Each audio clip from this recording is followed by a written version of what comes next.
And speaking of these highs and lows, in terms of your own story, Richie, we had Mark McGee named you as potentially one of the best centre forwards he ever worked with in his career.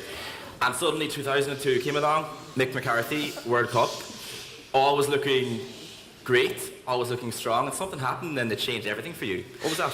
It did, yes, but again, to go back to my teenage years, the one thing I wanted to do more than anything was to be a footballer and play for my country, and in an ideal world, play in a World Cup for my country. And all those things kind of nearly came about happening. In February 2002, we'd already qualified for the World Cup, and I got called up to a friendly. There was 4 or 5 more friendlies between that one and the World Cup, and I knew it was between me and Clinton Morrison, one of the other players, to get the final spot in the squad. And I played, and it was great. Best day of my life. All my family were there. It was Lansdowne Road.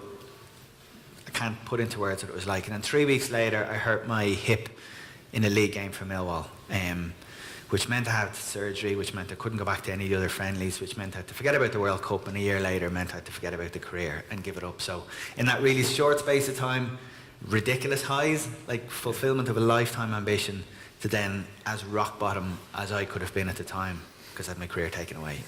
So you were there, you were on the world stage, you were nearly on the world stage, as they say, and suddenly, I suppose for years, this is your focus, you're achieving it, you're getting your goals, and suddenly, this really is the end for you. I mean, there's no more, this isn't something that's a year-long interview or two, this is you out of the field, out of the career.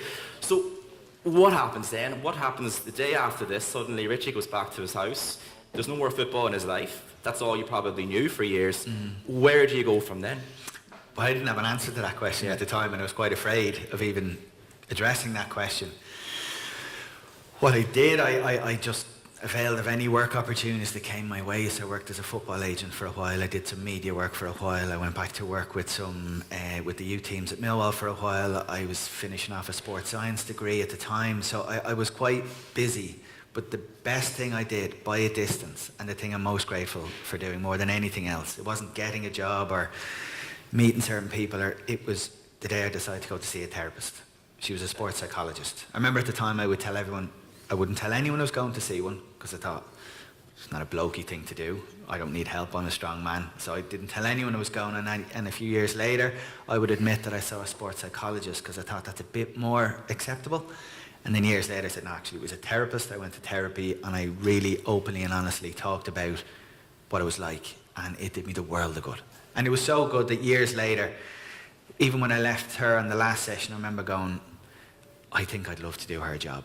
Yeah. I think the little journey she's brought me from this broken little wreck when I first met her, to leaving several months later with a different view of myself and the world and my past and my future, I thought I'd love to go through that with other people. So a load of years later, I started training it and working it and studying it, and now I'm a therapist for teenagers.